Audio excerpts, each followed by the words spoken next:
नमस्कार दोस्तों, आज की कहानी है सौतेली माँ। एक व्यक्ति था, उसकी पत्नी का देहांत प्रसव के दौरान ही हो गया था, परंतु किसी तरह बच्चा हो गया था। छोटा बच्चा माँ के बिना कैसे संभाला जाए, ये एक बहुत ही चिंता का विषय हो गया था। कई मित्रों व सगे संबंधियों के कहने पर उसने पुनः विवाह किया। बच्चे को नई माँ मिल गई। नई माँ बच्चे की सार संभाल करने लगी। बच्चे को भी लगा जैसे कि उसकी माँ फिर से मिल गई। कुछ ही वर्षों में उस युवती को एक पुत्र हुआ। उसका ध्यान अपने नए पुत्र पर अधिक रहने लगा। धीरे धीरे दृष्टि में दोष आने लगा और वो पक्षपात ग्रसित हो गई। उसे लगने लगा कि इस घर का वारिस तो बड़ा लड़का है और संपत्ति पर भी अधिक हक इसी लड़के का है। उसे अपने पुत्र के भविष्य की बहुत चिंता रहने लगी। उसने अपने पति को समझा बुझा कर राजी किया और बड़े लड़के की पढ़ाई लिखाई सब छुड़वा दी और घर के नौकरों को भी हटा दिया तथा सब काम उसी लड़के से कराने लगी। बच्चे के ऊपर बहुत बड़ी विपदा आ पड़ी। वो अभी दूसरी कक्षा में ही था और दुनियादारी कुछ नहीं जानता था। उसे यही लगा था कि माँ ने सही किया होगा। घर का सारा काम करते करते उसका पूरा दिन बीत जाता था। धीरे धीरे माँ ने सोचा, उसे समझा दिया कि उसका असली कार्य अपने छोटे भाई की सेवा ही है और उसका छोटा भाई ही असली मालिक है। बच्चे ने माँ की आज्ञा मान ली और सदा ही अपने भाई की सेवा संभाल में तत्पर रहने लगा। अब वो बड़े लड़के को जरा जरा सी गलती होने पर डांट मारने लगी थी ताकि उस पर एक भय बना रहे। वो कोई अच्छे से अच्छा काम भी करता तो उसकी सौतेली माँ उसे बिल्कुल बेकार बताती, लेकिन फिर भी बालक के मन में माता पिता के लिए प्यार ही उभरता रहता।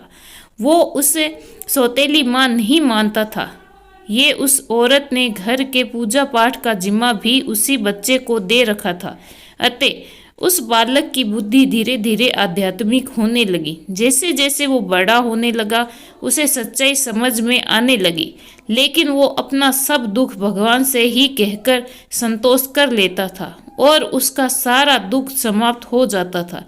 पिता से वो बहुत प्रीति करता था और जानता था कि पिता उसकी स्थिति से बहुत दुखित रहते हैं, लेकिन वो उनसे हमेशा माँ की बड़ाई ही करता था।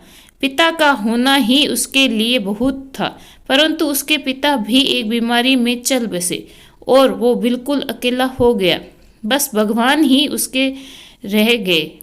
समय बीतने लगा और दोनों बच्चे बड़े हो गए।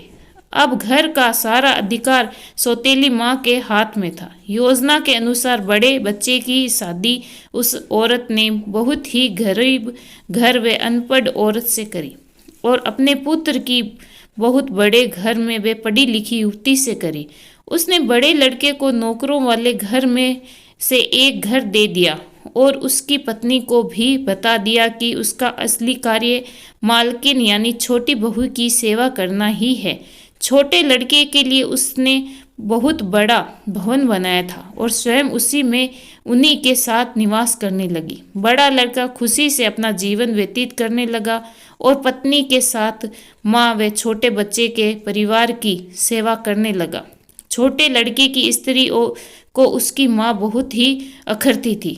उसे लगता था कि मालकिन उसे होना चाहिए। अब सास बीमार भी रहती थी और साथ में रहने के कारण रात बिरात सेवा उसे छोटी बहू को ही करनी पड़ती थी, जो उसे बिल्कुल नापसंद था। एक दिन पता चला कि सास को छूत की बीमारी हो गई है। जानवर तो छोटी बहू और दूर दूर रहने लगे।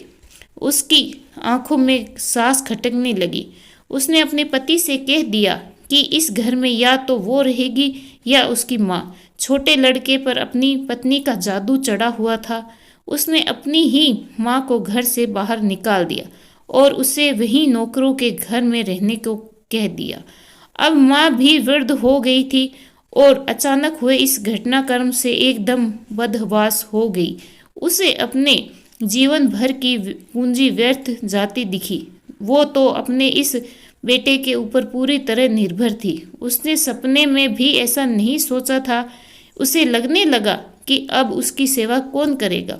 उसने आत्महत्या करने का निर्णय ले लिया और गंगा जी में डूबने चली दी।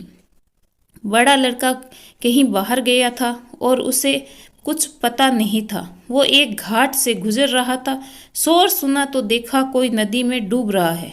उसने भी छलांग लगा दी और जब बचा के लाया तो देखा कि ये तो उसकी सौतेली माँ है। जब सारी बात पता चली उसे तो वो बहुत दुखित हुआ और अपनी पत्नी व माँ के साथ घर त्याग दिया। वह दूसरे गांव में रहने लगा। उसने अपने पत्नी के साथ माँ की बहुत सेवा करी और वो ठीक हो गई। वो लोग अच्छे से जीवन बसर करने लगे। एक दिन उसकी माँ से बड़ी बहू ने पूछा, माँ मुझे कुछ शिक्षा दे दो। सास की आंखों में आंसू भर आए। उसने मात्र इतना ही कहा कि बेटी, तुम्हारा पति तो भगवान के समान है, शिक्षा तुम्हें उससे लेनी चाहिए। मैं तो इतना ही कहूँगी कि किसी को भी पराया नहीं समझना चाहिए और जीवन में किसी के साथ इतना बुरा मत करना कि जब वो तुम्हारे साथ फिर भी भलाई करे और तुम्हारी आत्मा को गवारा न हो। कैसी लगी आपको कहानी कमेंट करके ज़रूर बताइएगा। चैनल पे नए हो तो सब्सक्राइब करना ना भूलें। धन्यवाद।